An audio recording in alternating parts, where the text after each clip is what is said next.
449. 449.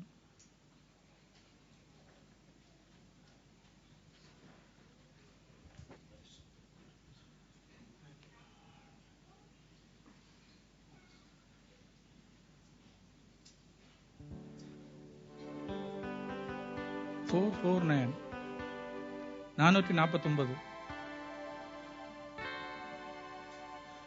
சரி, ஓகே. சரி, இன்னொரு ஆளை கூட நம்ம பார்க்கலாம். யோவான் எழுதின சுவிசேஷம் 4ஆம் அதிகாரம் 28 29.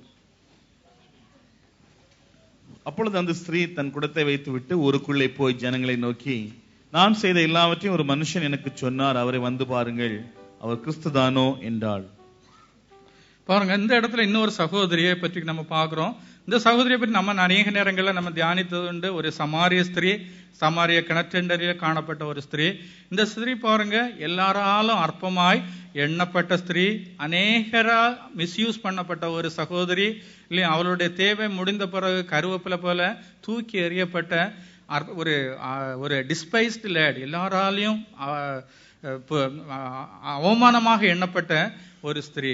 அவ மற்ற எல்லாரும் தண்ணி பிடிக்கக்கூடிய நேரத்தில் தண்ணி பிடிக்காதபடி, மற்றவர்களுக்கு முன்பாக தான் வெட்கப்பட்டு போகாதபடி என்ன செய்றா, மத்தியான வேளையில அவ வருகிறா. எல்லாராலும் உபயோகப்படுத்தப்பட்டவா. ஆனா கடைசியில என்னது, யாருக்கும் வேண்டாம். நம்ம ரசம் எல்லாம் போடும்போது, சாம்பார் போடும்போது பாருங்க, முதல்ல கருவேப்பிலையே போடுவாங்க, அது மணக்குக்கு வேண்டி. சாப்பிடும்போது கருவேப்பிலை எடுத்து தூக்கி தூர போட்டுருவோம். அதே மாதிரிதான் இந்த சகோதரியும் தூக்கி தூர போடப்பட்ட ஒரு கருவேப்பிலை போல அந்த தேவ சமூகத்துல வருகிறா. ஆனா அவ செய்த ஒரு பெரிய ஆசீர்வாதம் என்ன செய்யறா பாருங்க. 28 29 வாசிங்க.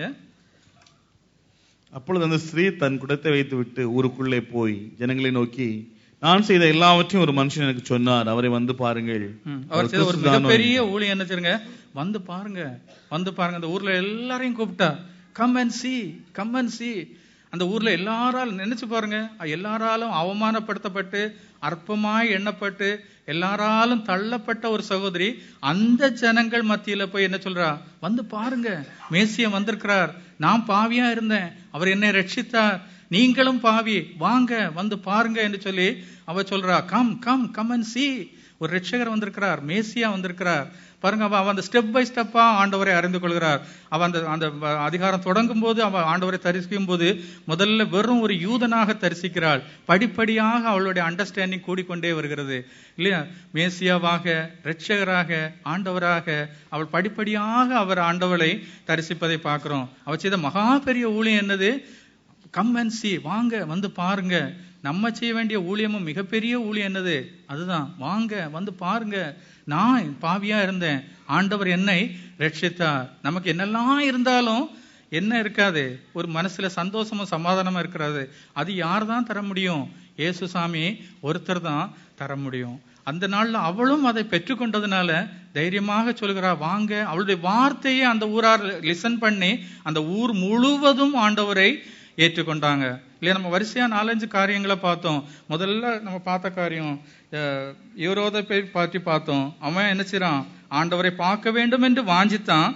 ஆனா ஆண்டவரை அவன் கண்டு கொள்ள முடியாதபடிக்கு போய்விட்டான். காரணம் என்னது, அவன் வெறும் அதிசயங்களையும் அற்புதங்களையும் காணும்படியாய் வந்தான். அவன் ஆண்டவரை ஏற்றுக்கொள்ள முடியாதபடி போய்விட்டான். 2வது ஒரு வாலிபனை பார்த்தோம். அவனும் ஒரு நல்ல கொஸ்டினோட வந்தான். நல்ல போதகரே, நித்திய ஜீவனை அடைவதற்கு நான் எந்த நன்மைகளை செய்ய வேண்டும் என்று நல்ல ஒரு கொஸ்டினோட நல்ல ஒரு தேவனுக்கு முன்பாக வந்தான். ஆனா துக்க முகத்தோடே அங்கிருந்து கடந்து போனதாக பார்க்கிறோம். அதுக்கப்புறம் 3வது ஒரு காரியத்தை பார்த்தோம். 10 குஷ்டரோகிகள், அதுல 9 பேர் என்னது வந்து வெறும் சரீர சுகத்தை மட்டும் பெற்றுக் கொண்டு போனாங்க.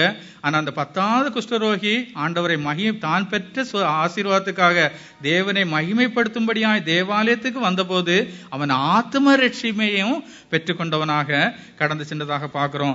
இன்னொரு கூட்டம் பார்க்கிற திரளான ஜனங்கள் என்ன, திபேரியா கடற்கரையில இருந்த திரளான ஜனங்கள் ஆண்டவரை காண வேண்டும் என்று வாஞ்சையோடு கடலையும் தாண்டி அந்த பக்கத்துக்கு போறாங்க. ஆனா ஆண்டவர் என்ன சொல்லிட்டாரு, நீங்கள் அப்பம் புசித்து திருப்தியானதுனால தான் என்ன பார்க்க வந்தீங்க என்று அவர்களை நிராகரித்து விட்டார்.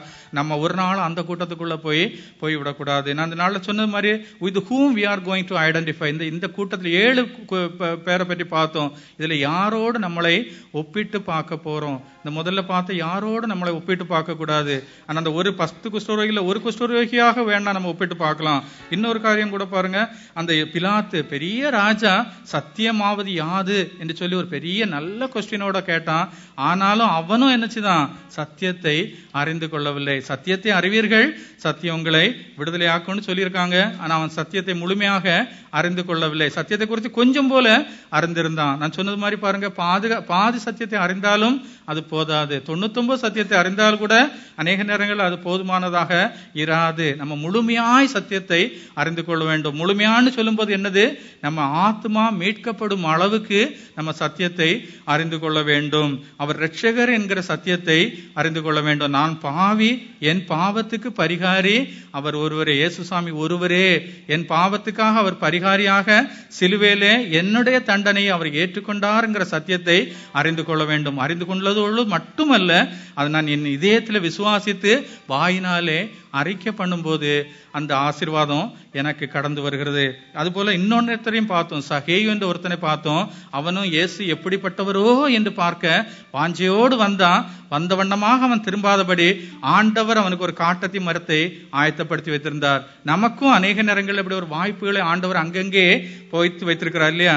ரூத்து வந்து பாருங்க, அவ போகும்போது போவாஸ் சொல்றான், அவளுக்காக அங்கங்கே அரிகளை சிந்த விடுங்கள். எனக்கு அந்த வார்த்தை ரொம்ப பிடிக்கும். நானும் இந்த ஊர்ல பொறுக்கு தான் வந்தேன் இல்லையா? நான் பொறுக்குபடியாய் ஆண்டவர் எனக்காக அங்கங்கே ஆசீர்வாதங்களை ஆண்டவர் நினைச்சிருந்தார், போட்டு வைத்திருந்தார்.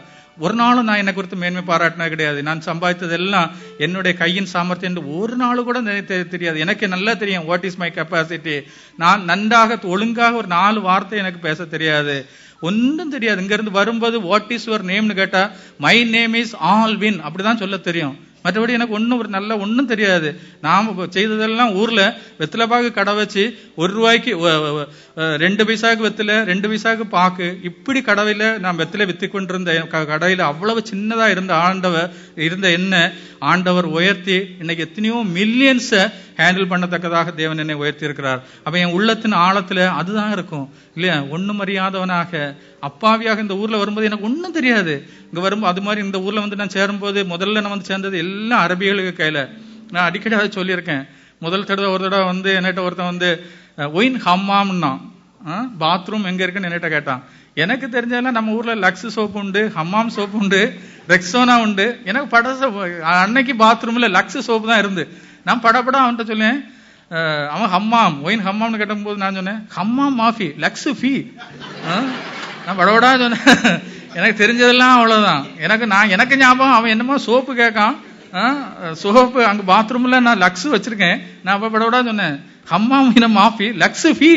நான் திரும்பி அவன் கேட்க ஒயின் ஹம்மாம். நான் சொன்னேன் ஃபீ இல்ல, ஃபீ லக்ஸ் ஃபீ. அப்படி இருந்த என்ன ஆண்டவர் என்ன செய்தார்? படிப்படியாய் தேவன் என்னை உயர்த்தினார். நான் அநேக நேரங்களில் நிறைச்சி என் மனசுக்குள்ள உள்ளத்தின் ஆழத்திலிருந்து நிறுத்திருக்கேன். நான் முதல்ல சின்ன பையனா வந்த சமயத்துல ரொம்ப சின்ன பையனா வந்தேன், ரொம்ப சின்ன பையனா வந்தேன். இங்க வந்து இப்ப 33வது வருஷம் ஓடிட்டு இருக்கு. அப்ப வரும்போது அப்ப இப்பவுமே நான் இப்படி சின்ன பையனா இருக்கேன். 33 வருஷத்துக்கு முன்னால எவ்வளவு சின்ன பையனா இருந்திருப்பேன்னு வச்சு பாருங்க. அவன் வரும்போது முதல்ல எல்லாம் பாருங்க, அப்ப ஆண்டவர் எனக்கு ரொம்ப சொம்பம். நான் முதல்ல வாங்கினது வெறும் 600 தரம்ஸ் தான். அந்த ஊர்ல வெறும் 600 தரம்ஸ் வாங்கும்போது அன்னைக்கு எனக்கு அது போதுமானதாக இருந்தது. பரவ கல்யாணம் முடிஞ்சு மனைவி வந்த போது அதுக்கு தக்கதாக தேவன் என்னுடைய வாழ்க்கையில என்னுடைய அந்தஸ்தை உயர்த்தினார். அதுக்கு தக்கனாக சம்பளம் கொடுச்சு. அதுக்கப்புறம் முதல்ல பேட்டி பிறக்கும் போது அதுக்கு தக்கனாக தேவன் இன்னும் உயர்த்தினார். 2வது ஜோ பிறக்கும் போது அதுக்கு தக்கதாக தேவன் இன்னும் உயர்த்தினார். 3வது ஜோயல் பிறக்கும் போது இன்னும் அதிகமாக தேவன் உயர்த்தினார். ஆனா அதுக்கப்புறம் பாருங்க, அதுக்கப்புறம் ஆண்டவருக்காக நான் இவ்வளவு ஆண்டவர் என்னை ஆசீர்வதித்திருக்கிறாரு. நான் முன்னால எல்லாம் ஒரு தடவை எல்லாம் நான் மிக அதிகமாக என்னோட இருந்த நண்பர்கள் எல்லாம் அந்த சமயத்துல இந்த பார்களுக்கும் அங்கங்கே எல்லாம் சுத்தக்கூடியவங்க. ஒரு தடவை இதே மாதிரி போயிட்டு அங்கிருந்து நான் எப்படி வீட்டுக்கு வந்தேன்னு அடுத்த நாள் இருந்து யோசித்து பாக்குறேன். எனக்கு ஞாபகமே வரல. எத்தனை மணிக்கு அங்கிருந்து புறப்பட்டேன், எந்த டாக்ஸில ஏறினா, யார் என்ன கொண்டு விட்டாங்களா, ஒன்னும் எனக்கு தெரியாது. காலைல யோசித்து பார்க்கும்போது அன்னைக்கு நினைச்ச ஆண்டவரே நான் எவ்வளவு துன்மார்க்கமாய் ஜீவித்திருக்கிறேன். இதுல இருந்தெல்லாம் ஆண்டவர் என்னை பிரித்தெடுத்து என்னை வழிநடத்தி